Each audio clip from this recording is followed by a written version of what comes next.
Welcome to Pirate Money Radio with your host, Kevin Freeman, helping you unpack the economic headlines and providing real money solutions. Hey, over the past few weeks, we've heard very little from Washington other than the one big, beautiful bill. It's designed to hold all the key Trump promises and priorities, but do you know what's in it? Do you know how it's going to impact you? I asked AI for a summary of the big, beautiful bill, and here's what I got back. It's a 940-page piece of legislation. It passed the Senate after a record-breaking vote-a-rama. That's how they described it. The bill is a comprehensive piece of legislation that includes tax cuts, immigration enforcement, national defense, and significant changes to health insurance programs. It is considered a major policy shift by Republicans. The bill has been the subject of intense debate and negotiation, with some calling it a transformative piece of legislation with broad implications across various sectors of the economy.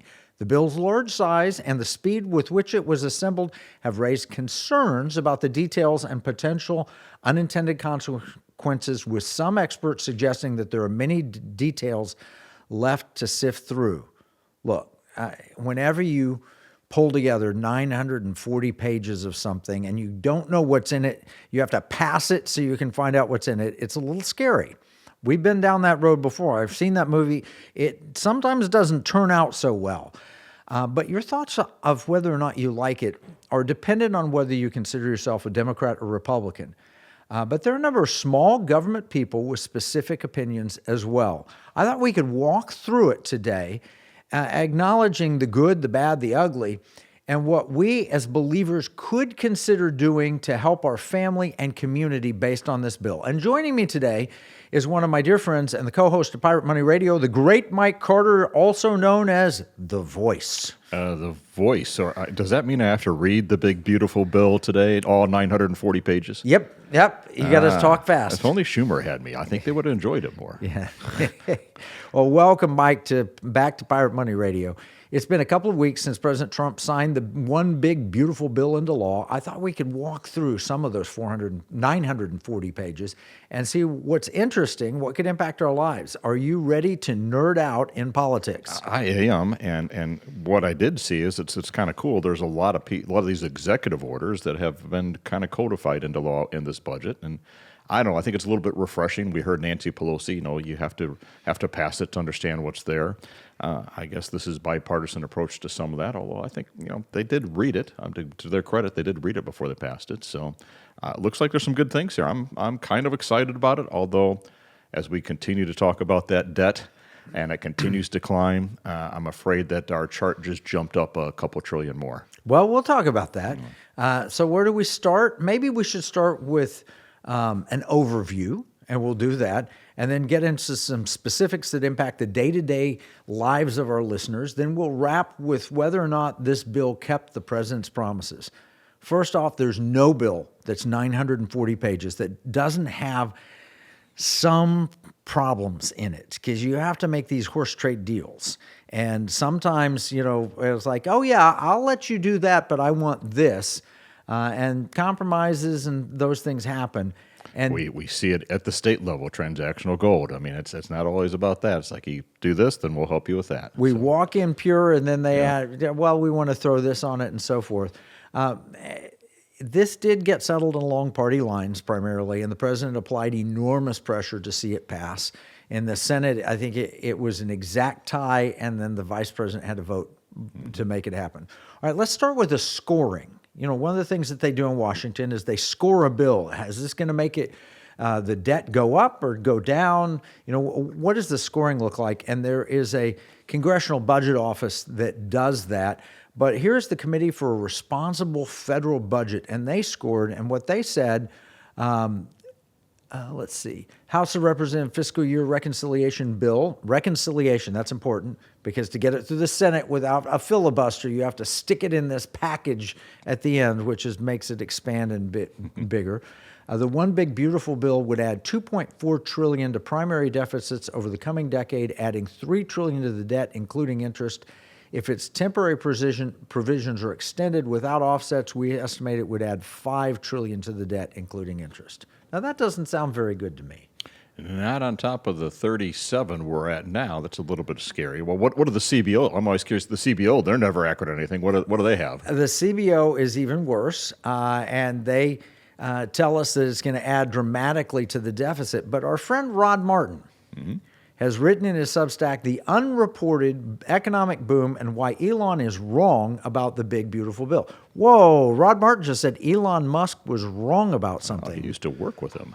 He did. Well, Elon's had a few things where it's been a little more obvious he's wrong on some things. It does seem questionable at times, but on this, you think he's pure of heart because, we don't want to add to the debt. He was in Doge. He was handpicked by the president to lead Doge to get rid of all this excessive spending, and he complains that we're not doing it. But he also bases his opinions on the Congressional Budget Office's partisan analysis. And here's what Newt Gingrich said.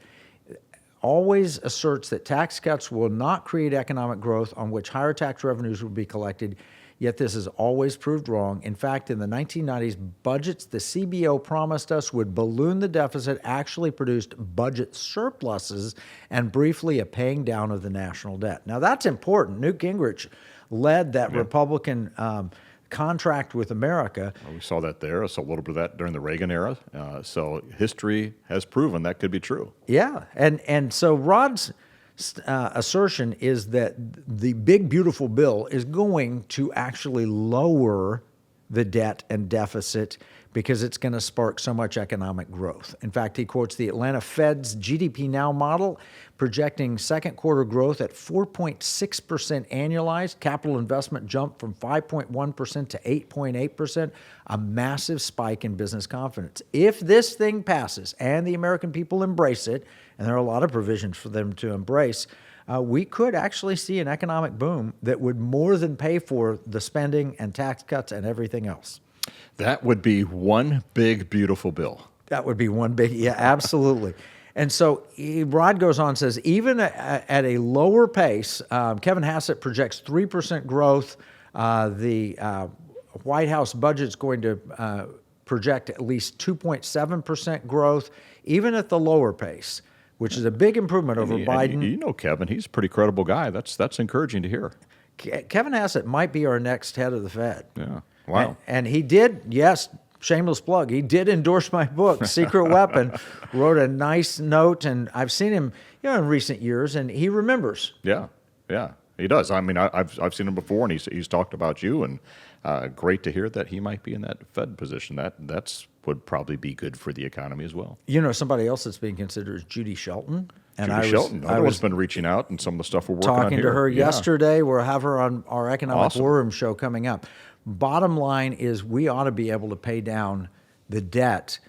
Budget surpluses, Rod Martin says, between $1 to $2 trillion, completely eliminating the deficit and beginning to pay down the debt. That's every time we put in tax cuts. And don't be fooled.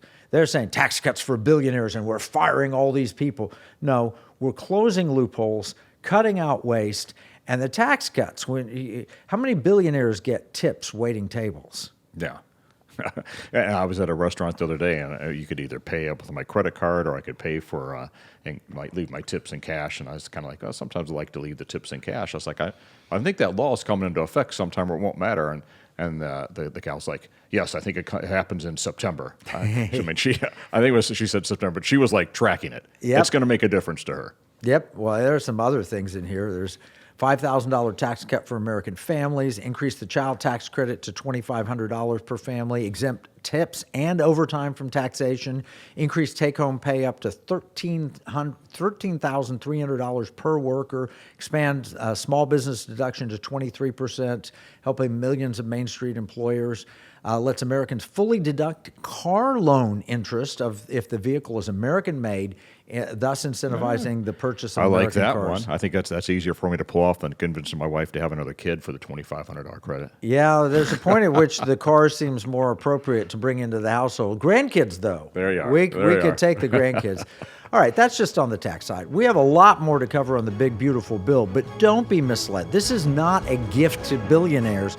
There's a lot of kept promises from President Trump. We'll be right back with more. Here's a $10 bill. It's got the picture of Alexander Hamilton on the front of it. You know, it's kind of sad. When I was 10 years old, everything that I could buy for $1 now costs about $10. That's the cost of inflation. It's just paper. It's not backed by anything. You can't exchange it for gold and silver. You used to, but you can't do that anymore. And that's unfortunate. You know, pirates wouldn't accept this. Pirates, they wanted gold and silver. Patriots, the founders of this nation, also wanted gold and silver coin. In fact, they put a provision in the Constitution, 17 words, that said states could only make gold and silver coins tender within the states. That's why I wrote this new book, Pirate Money, Discovering the Founders' Hidden Plan for Economic Justice and Defeating the Great Reset. It will explain exactly the history of money and exactly why gold and silver coins can be made modern with new technology and a useful monetary system. PirateMoneyBook.com. I'm outside Babe's, which I'm told is the quintessential chicken restaurant here in Roanoke, Texas. Let's go and see if we can buy the food in here, chicken with gold. This is gonna be the fried chicken. This is unbelievable. How am I going to fit all this in? I seriously actually don't know how to begin with this. This is so overwhelming. Do you think I can pay with gold? I don't know. You may have to ask the cashier. I don't handle it. Can I pay with gold? But actually, you said I could pay with this? Okay, I'm gonna pay with this, but I'm gonna pay with gold. So look at the price of gold going up. That's pretty cool, yeah? Right, this is Babes, yeah? How much gold did I pay? Gold, how many grams? 0.26. 0.26, quarter of a gram of gold. How about that? That's pretty cool. That's pretty cool, yeah. Success! All with gold, paid with glint.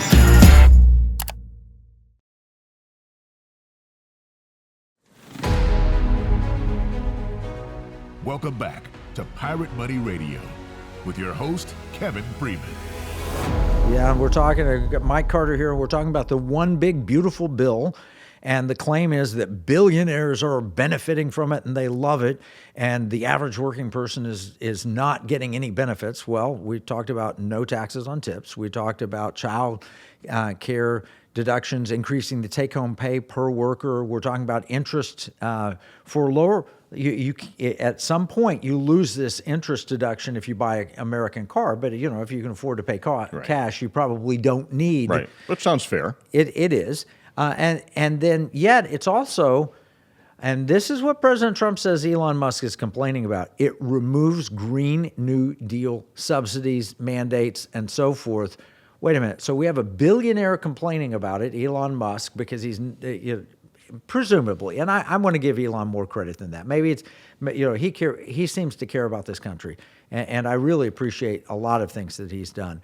But in the end, these subsidies for these green new scams are being pulled away. I never felt like that was fair. I mean, we were subsidizing those with our tax dollars, with our money, while we drive older cars, and people are like, oh, I'm going to get all these discounts on the green stuff.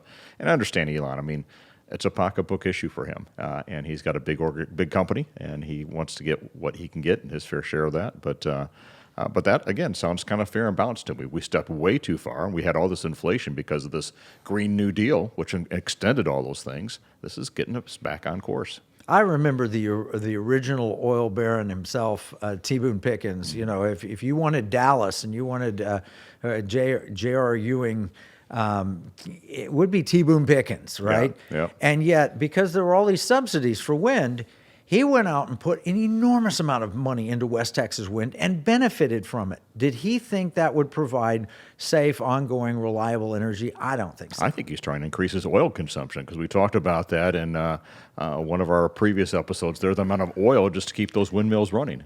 Just to keep them lubricated. I know that wasn't it, but a little oil consumption here and a little profit over here. And I got to look at these windmills across the Western Plains.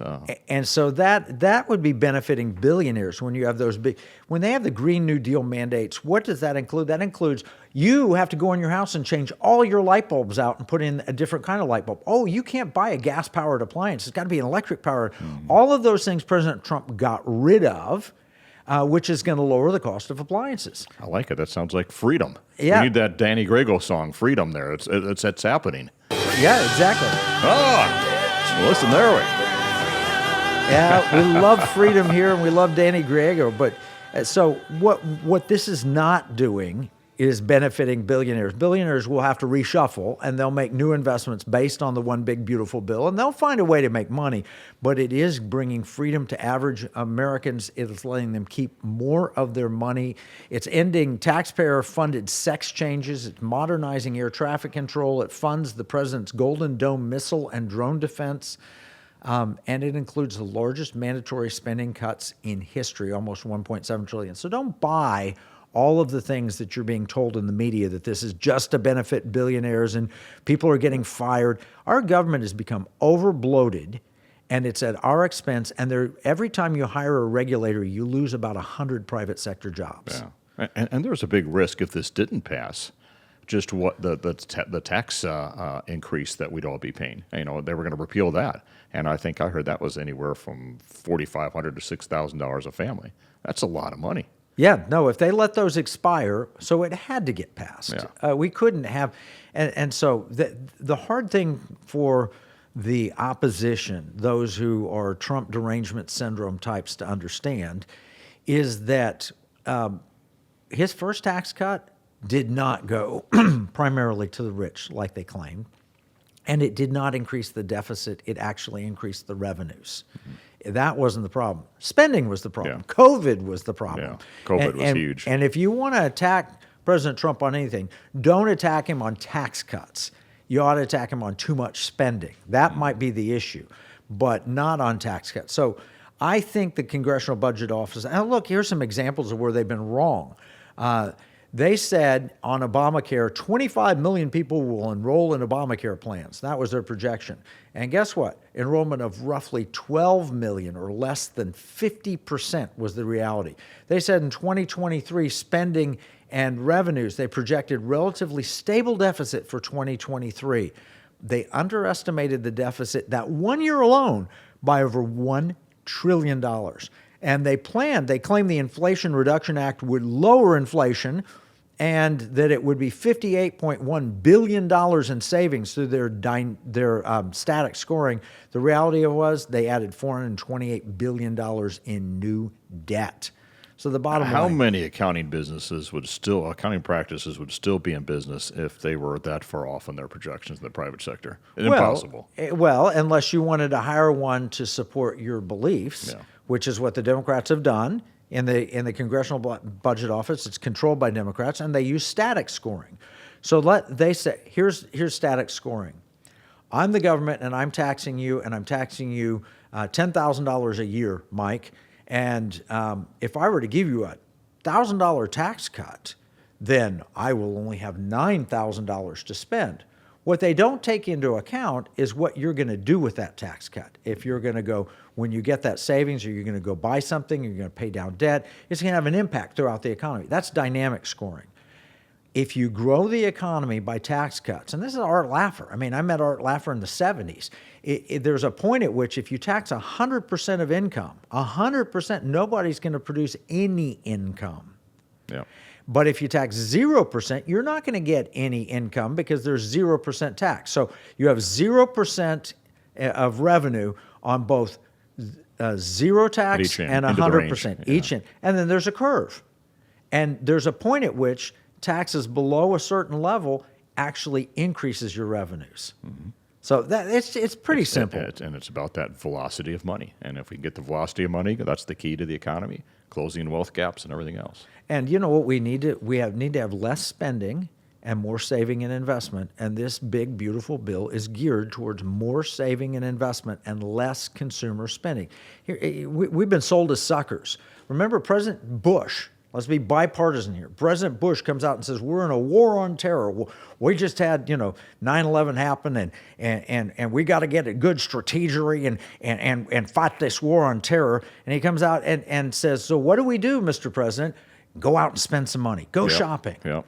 And what does that led us to? It's led us to China being a dominant world power, because what goods and services you're buying cheap Chinese imports because they're taking advantage of us. They're fighting a trade war against us, and we're not fighting back.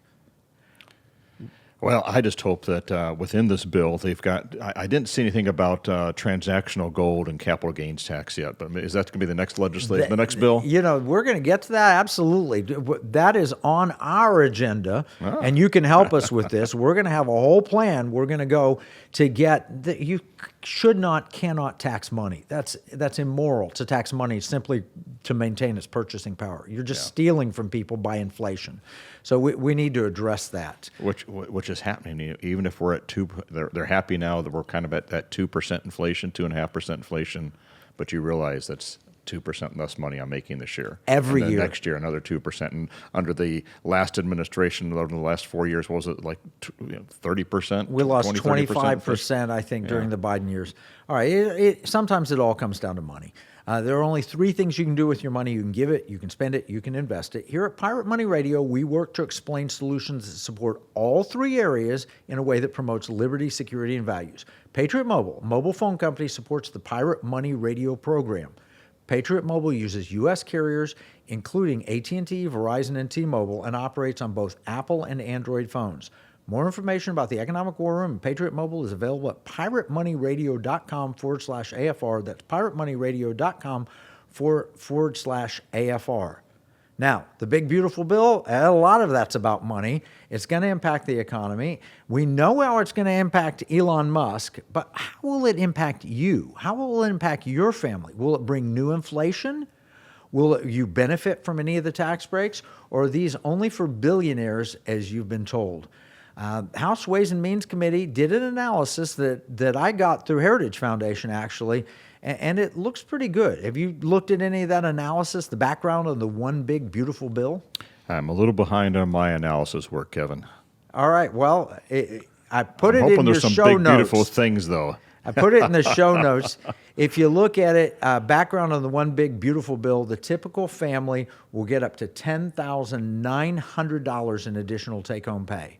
Workers will see increased wages up to $7,200. That's pretty good, don't you? That's significant. I think what the average income is out there, $7,200 is a big number. It's a big percent of that. It is. Household earning less than $100,000 get a 12% tax cut compared to today. That's an additional tax cut if you're earning less than $100,000. Yeah. Oh, wait, how many billionaires are earning less than because this is only for billionaires. Remember that. Yeah, which does make this beautiful. I mean, you see a lot of these things, and it's for the average working American out there, and that's encouraging. They say it has up to 7.2 million jobs protected and created and 1 million new jobs annually by big company. No, small business. Wow.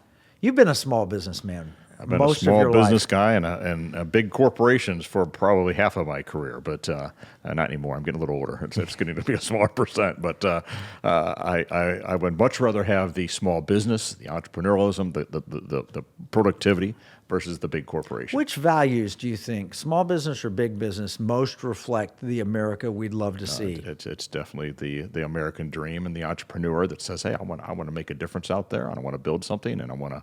It encourages teamwork and productivity and hiring other people. Those are exciting things. And creativity. What's the difference between an entrepreneur and a corporate guy? Creativity is a good thing or a bad thing? Creativity, well, it depends. On the corporate side, not necessarily as much. I've been told at times in my corporate days, you're a little too entrepreneurial. That's a little bit too out there. I'm like, no, this would be the opportunity we could do it. No, this is the way we always do it.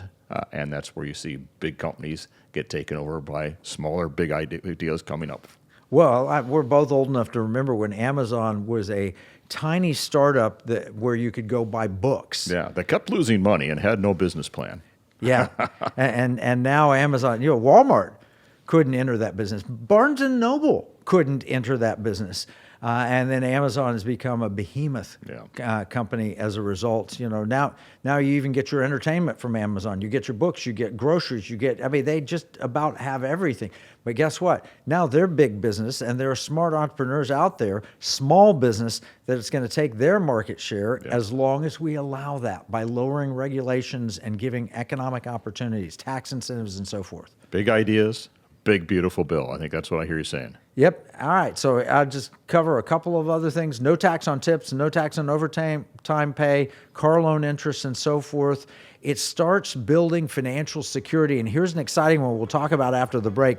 America's children at birth with the creation of new Trump savings accounts. Imagine if the government gave every child born $1,000 and what that will do to the economy. We'll talk about this and more right after this break.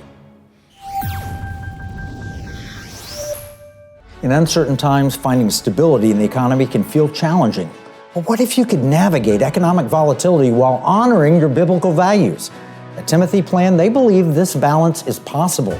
Timothy Plan filters its volatility-weighted ETFs and family of mutual funds through a biblical pro-life and pro-family lens, so you can see competitive returns and moral responsibility, helping you to weather the economic storms. With Timothy Plan, align your investments with your values while adapting to our ever-changing culture. Since 1994, Timothy Plan has been recognized leader in biblically responsible investing. Timothy Plan, your bridge between faith, finances, and the future. Visit timothyplan.com or call 1-800-TIM-PLAN or 1-800-846-7526. Investing includes risk, including possible loss of principal. Before investing, carefully consider a fund's investment objectives, risks, charges, and expenses contained in the prospectus available at timothyplan.com. Gold holds its value far better than the US dollar. Let's see what happens when I go in this sweet shop and pay with gold. Can I pay with gold? I mean, you can wait, find out how much it costs. Do you know what? Basically, do you know why I'm even using gold? I do not. It holds its value over time, but it's a bit difficult to spend, isn't it? Do you take this? Yes. That's MasterCard. Yeah, but this is. I'm actually going to pay with gold, believe it or not. Using this. That's my MasterCard, and it's linked to my gold wallet. So let's just watch that. Authorizing. Yeah, add a tip. Thank you. So this is your store? Yes, sir. And how much gold did I pay? 0.2243 grams. Yeah, success. Bought with gold, paid with glitz.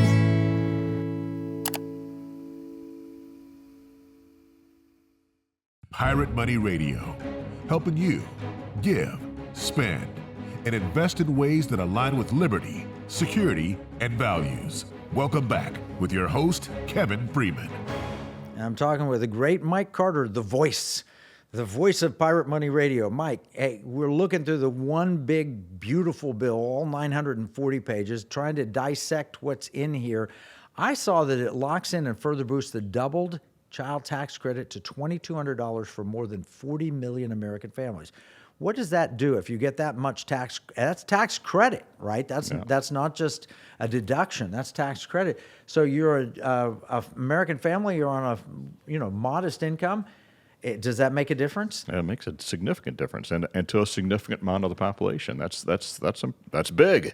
Yeah. As they like to say. You know what I've been thinking through. We talk about the importance of immigration because we don't have enough people to do all the jobs. Well, if we had more babies, we would probably have less need to import people. Yeah. Or if we bring people in, what better way to bring them in than to help families adopt and bring people in and then raise them in a family so they get assimilated as opposed to just opening the border and letting people come across. I'm just reading here the fine print of this big, beautiful bill. It's $1,000 for each child born in a Trump account. So I'm having like a Trump account baby, and I think it's down here. I think within the $1,000, I think for high-performing kids, they're also going to get Trump tennis shoes and a Trump watch. Is that right? No, that's not. No, not a Trump phone. None of those that things. might be next. I don't know where some of that stuff comes from, but but $1,000. Yeah, we give them little gold baby shoes. Hi, I'm President Trump, and I've got gold baby shoes with my signature on it. And Trump shoelaces. No, he is. To Trump's credit, I'm obviously kidding around about that. He is I heard the other day, he's the first president that's an influencer. And so it's natural for him to do these things. It comes off sometimes a little corny, but you got to admit, he's got his Make America Great hat on at the right time. He's got his promotion going on over here or something else going over here. And he's been underestimated until even now Vance Jones says, you know what, we all just got to admit this guy's smarter than all of us, and he's working his plan. And people thought the big, beautiful bill would never pass. It's passed. It is passed, and it codified in the law all of these promises, one of which you opened with, $1,000. You have a baby in 25, 26, 27, and you get $1,000 given to that child, and there's restrictions on it. It has to be invested in U.S. stocks, probably stock index. It's got to be held there until they reach certain age. It can be used only for certain purposes until later on in life where they can take it out as income. Well, that's amazing, and it's placed there by the government. It's the rich Uncle Sam, who, by the way, doesn't have tons and tons of riches. But I'm going to make an investment in America's future, that's a way to do it. To have Americans have babies, it will stimulate the economy. It will help low-income families be able to afford children. It will return us to a lot of the roots of America. It's kind of cool in that it's a starter account, and it might even inspire parents to say, I got this $1,000 for my child, this credit here for my kid. Maybe I know in the next year I think I'm going to put another $1,000 in. Well, or if I have money, I'll put another $500 in. Contributions are capped at $5,000 per year, including up to $2,500 tax-free from a parent's employer. The money grows tax-free until it's withdrawn and must be invested in a broad stock index. Bottom line is, it's a way to invest in the future of America. Mm-hmm. He also expanded health savings accounts and is working hand in glove with education reforms. 529 education savings accounts mean educational freedom to empower American families and students to choose the education that best fits their needs, whether it's K through 12 materials or obtaining a post-secondary trades credential. All of these things are really good. They will promote a lot of things. Now, who loses in this one big, beautiful bill? You know, there's an old farm saying, when you throw an apple into the pigsty, how do you know which one you hit? The one that squeals. Who's squealing about this? And they're not only squealing. I've seen tears. I mean, the derangement syndrome is at an all-time high on the Democrat side right now. I was talking to a friend that was in D.C. the other day, and he saw Elizabeth Warren walking down the halls, getting in the elevator, and she just looked like a deer in the headlights, just almost like, what's happening here? And it just kind of made me laugh a little bit. Open up your social media feed, and you will see Adam Schiff at the top, Chuck Schumer, Elizabeth Warren, all complaining, this is hurting. Well, who's it hurting again? It's hurting corporate welfare subsidies from the Democrats' Inflation Act. It is hurting foreign control and foreign interests that have purchased a lot of stuff in America and bought a lot of influence. It increases the university endowment tax. These big universities like Harvard and Yale that have these $50 billion endowments, and then they charge everyday Americans, if you are allowed to get in, enormous amounts, and then they subsidize really non-Americans in a lot of cases. Oh, yeah. It puts new restrictions on radical left-wing organizations in the tax-exempt sector. For example, Planned Parenthood being defunded, which, did you see the judge just ruled? The president tries to defund Planned Parenthood. He gets it voted on by Congress. The money comes through the Congress. It's our money. They get to determine where to spend it, but they can't stop the flow of funds to Planned Parenthood, even if it's passed under Democratic means. Well, we have a Supreme Court justice now that doesn't really base anything on law. It's just based on feelings. So I see where all these judges that are out there, it's no longer based on law. It's what I want, what my mandate and agenda is. All right, here's some other things it does. It puts America first. It fights fraud in Obamacare, ends abuse by China to circumvent duties. It ends the taxation of suppressors, short-barrel rifles, and short-barrel shotguns, which means it's pro-Second Amendment. It ends the corporate welfare. It immediately eliminates tax credits for luxury electric vehicles. They say they're saving the planet, and yet they're creating cars that none of us could afford, and then they're giving tax breaks. Yep. And then they claim by canceling that, you're benefiting billionaires. Wait a minute. Isn't the billionaires taking the tax credit for the high-end electric vehicles? It immediately terminates government subsidies for green home improvement projects and rooftop solar. It ends taxpayer subsidies for new green luxury home developers. What does that mean? The green luxury home developer. You've been in the home building business. I'm not quite sure what it is today, but they usually have herd analysis and air tightness restrictions and things like that. So I was not aware of incentives on that, but there might be something. So if you build a tight home or you start to add solar panels and all that kind of stuff, all of those have been subsidized now. And we're seeing, it's crazy. You look at the subsidies they were offering on those solar panels for what you get back. It'll never pay out on a free market basis. The average guy walks into the showroom, I want to buy a new home. As an average American worker, are they looking for the high-end green homes? The ultra wealthy probably are. Yes. But the average one's like, how much home can I afford? And I want to get the amenities that I appreciate every day. And they're not going to be saying, I'm going to take 20% of my budget and put it on saving utility bills that will pay off in 35 years, which I won't even live in that house for more than probably 5 or 6 years and then move on. So basically, these benefited the wealthy, not the average working person. They made houses less affordable, not more affordable. The more restrictions you put on the homes. And by the way, some of these have, for example, if your home is too airtight, it retains moisture, you can have mold problems.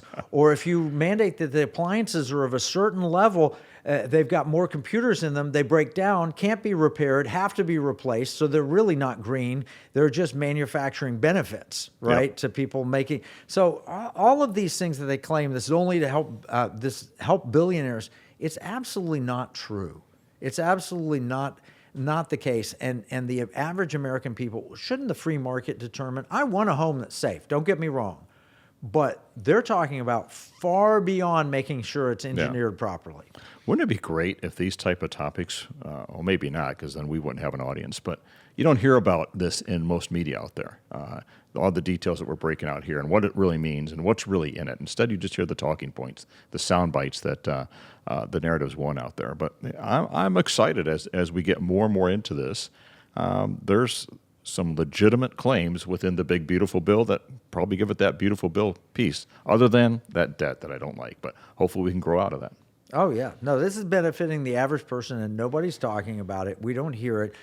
For example, the one big, beautiful bill is saving 1,378,000 manufacturing jobs. Does that benefit the big company that's been offshoring, or does it actually make them hire American workers and stay in America? And we're seeing that. American workers are getting hired now. Foreign workers have been dropping. American workers are picking up. That's Trump's plan, and that's the beautiful part of this. Dave Bratt, Congressman Dave Bratt, Dr. David Bratt, we had him on the program really recently talking about everything changed in 1971 when we got off the gold standard. One of the things that changed is going into 1971, the vast majority of people living here were born here. It reached a peak, like 96% of the people that lived here were born here. That was up from 85% in the 1940s. And so we'd seen a trend towards more people born in America. In 1971, when we financialized our economy, started shipping jobs overseas, what we found, though, was an influx of people coming into the United States because we also expanded social welfare programs. And Milton Friedman said it best. He said, you can have an open border and you can have social welfare programs. You can never afford both because people just move here for the free money, right? Yeah. Based on projections, it started rising again, the foreigners born elsewhere moving to America. It projected by the 2040s that something like 23% of the entire population of our country in that year would have been born in a foreign country. How do you maintain your culture? Springsteen would have to change his song. Born in the USA would be extinct. That's right. Well, Springsteen's probably ready to change his song, but he's politically a little He's not liberal. too happy lately, is he? He's not. He's in that crying side right now. But by doing this, we're promoting Americans. I believe in legal immigration. I believe we need people. I love it when they come into American families through adoption. I think that's fantastic. And I love it when they come here because they want to be part of the American dream. I don't so much like people who say, wait, you're giving free stuff? I'm coming for the free stuff. Yeah, I want that 5-star hotel that I can stay in for free in New York. That'd be nice. Yep. So we're talking all of this. This is one big, beautiful bill. It is fantastic in a lot of provisions. It's big, and there's some ugly in there too. And we're worried about inflation. I think this will help stop inflation a little bit, but it's not the ultimate solution. The ultimate solution is what we talk about all the time on this program, and that is pirate money, how you can save your money in gold, spend your money in gold, and not invest. Use gold and silver as money. And Mike, you've been leading the charge on that. We're going to take a break. When we come back, we'll talk about some of the developments there and how pirate money can help your budget. Throughout history, the spirit of patriotism has prevailed. The battles may have changed, but the values remain the same. Today, in 2024, we find ourselves at a pivotal moment where the call for unity, freedom, and a better future echoes louder than ever. For more than 10 years, Patriot Mobile has been committed to supporting the values that make our nation great. With affordable plans and reliable nationwide coverage, Patriot Mobile is not just a wireless service. It's a call to action for those who believe in the American dream. Because this year is not just any year, it's the most important year since our nation's founding. Choose a wireless carrier that shares your values. Choose Patriot Mobile.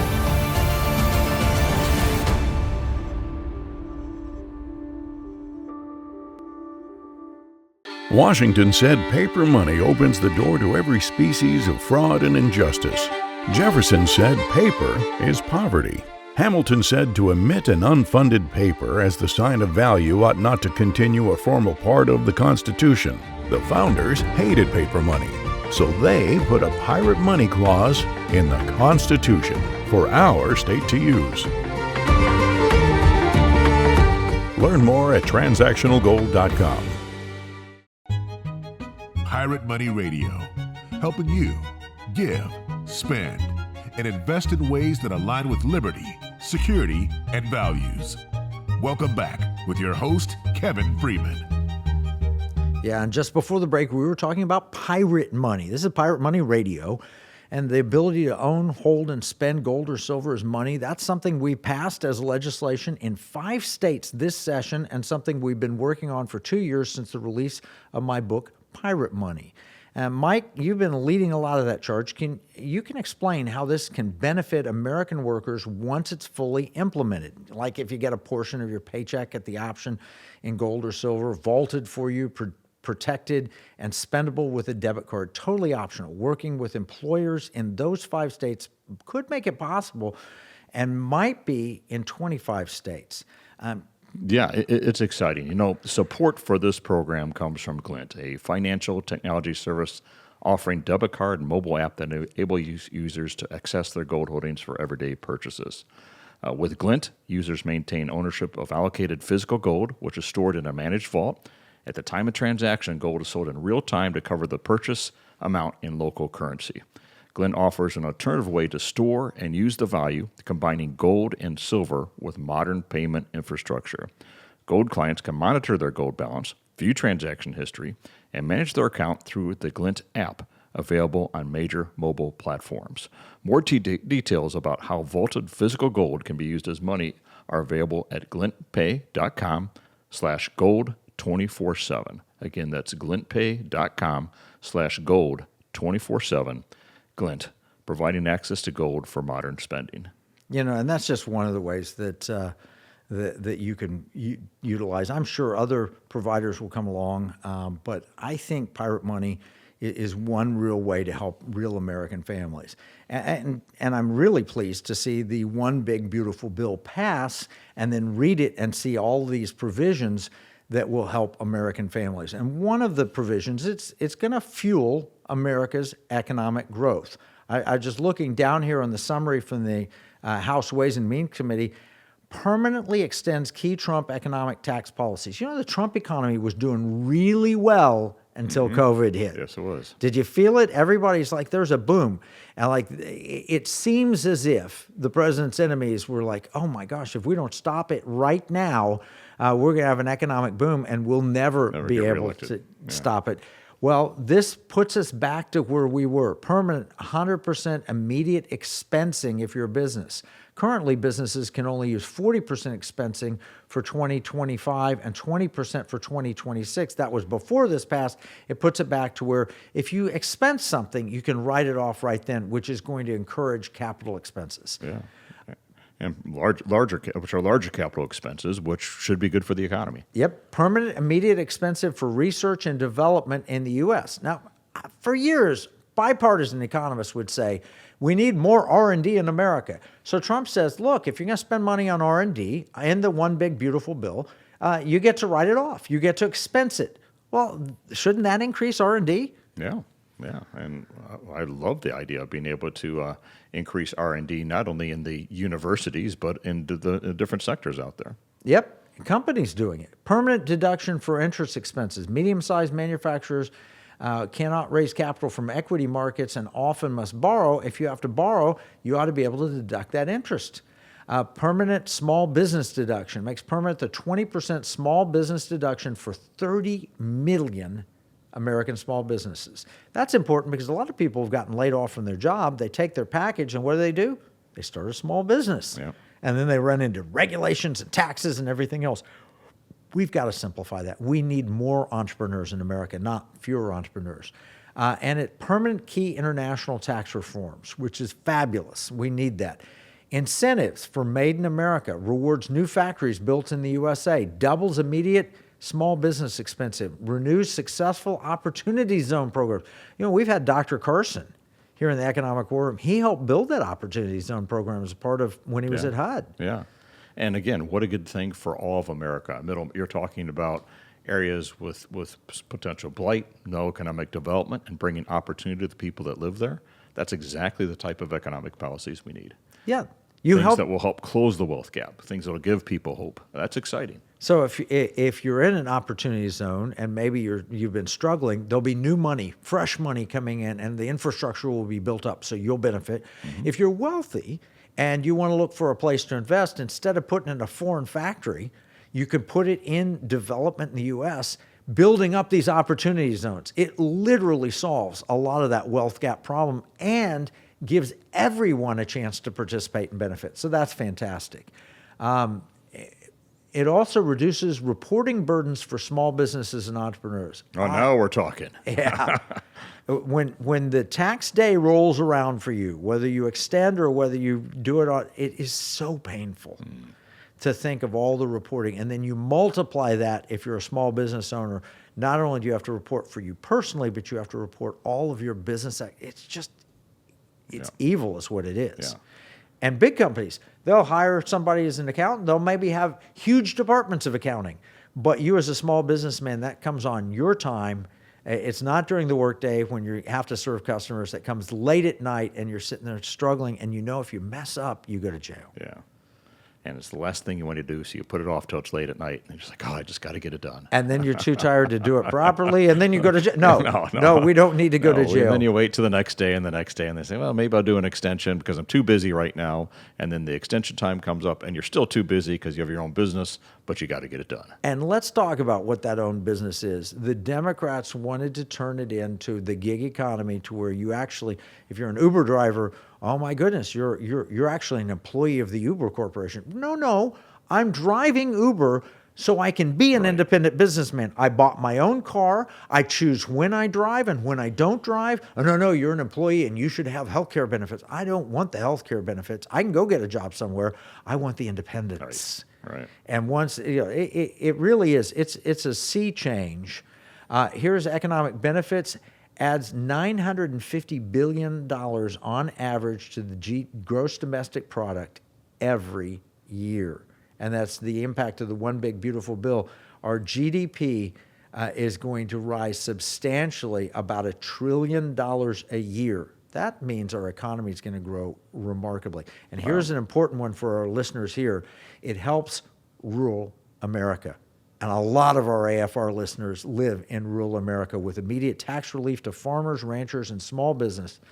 It puts flyover states first not last. This is different than anything I've ever seen in Washington. I don't. It's unprecedented, and it takes advantage of all that red, that flyover country that we saw there. That was saying, "Hey, nobody hears our voice anymore. It's all controlled by the East and the West Coast, but nobody cares about us." All of a sudden, now we see a policy change coming from D.C. that's going to take over. That's going to move across America. He wants to keep promises. Yeah. That's the bottom line. The one big beautiful bill reduces taxes on farmers by over $10 billion. Income taxes, small business deduction, child care credit, small business expensing, estate tax exemption, and alternative minimum tax exemption. When you add that all up, we're talking about a $10 billion a year savings for American farmers. And debt tax relief for those that maybe are inheriting a farm, so they can stay in the farming business. And that's a good thing, because there's not a whole lot of people trying to get into farming right now, but the ones that are in it, that understand it and know the business, if they can take the farm over and continue that, we talk all the time, food security is national security. And to have farmers, productive farmers that are making this happen still, I think it's exciting. Well, and you go the opposite direction. If you get big corporations running everything, what you get is what Secretary Kennedy is fighting with Make America Healthy again. MAHA is coming out against these big, massive corporations, and what they'll do is they'll use farm techniques that aren't necessarily healthy. Yep. They'll use excessive pesticides and all of those things. Everything that our wives have told us, Secretary Kennedy has documented. So if you're a woman listening to this, we heard you, our wives, tell us that's probably not healthy for us, and now you are right, dear. Marnie, if you're listening, Jane, if you're listening, we'll just say it together. You were right. It's not necessarily healthy, all those chemicals and everything else, but that's what big food does. Oh, it does. I don't want the steroid-fed beef. I want the beef that the farmer down the road did that I know is healthy and natural and tastes great. So this is what we're talking about. One big, beautiful bill. We've all been lied to by the media repeatedly that this only benefits billionaires. We've just gone through just a handful of the provisions on how it helps families, it helps farmers, it helps flyover country, it benefits wages, workers' wages. I mean, no tax on tips. Have you been to a restaurant lately, which you can't go too often because we've got Biden inflation that's caused it used to cost what, $50 for a decent meal out for a family, and now it's $150? Yeah. And when they say 20% inflation, oh, come on, go to a restaurant. I eat a little later. I'm like in that 40 normally. If it's late, if we're eating split meals. But if not, then it's $70 easy. Easy. Well, I took. And if I go to a really nice meal, I haven't had the $150 meal for a while, but we did. We took the family out to celebrate, and actually it busted. We had one of daughter's boyfriend was there, busted $200, and then you had tip on I can it. see that, and I got a smaller family. There's 3 of us right now, so a little smaller. My other daughter's married and gone, but that you start the multiplication factor. It's significant. My brother took his son and his wife and his other son and his wife, and they went out and celebrated. We were just recently together at a restaurant in Tulsa, Oklahoma, and for the 6 of them, $500. Wow. It's because steaks will run $80 to $100 a piece. Yeah. So bottom line is it's gotten really expensive. The big beautiful bill has a chance to roll some of that back, or at least increase our income. And we really need to be supportive. Look at the bill. Don't just take what the media tells you. Look at the bill and see how it actually can be big and beautiful. There's so much here, we can't get it all covered. The bill is so big, we're going to run out of time today. Just talking benefits. That's what we're talking, just benefits. All right, if you've got questions or comments, email us at afr@piratemoneyradio.com and pray for America. Pray for our return to God's principles. And don't forget Pirate Money. It'll help level the playing field. Listen wherever you get your podcasts, Apple, Spotify, and so forth. This is Kevin Freeman, joined by Mike Carter for Pirate Money Radio.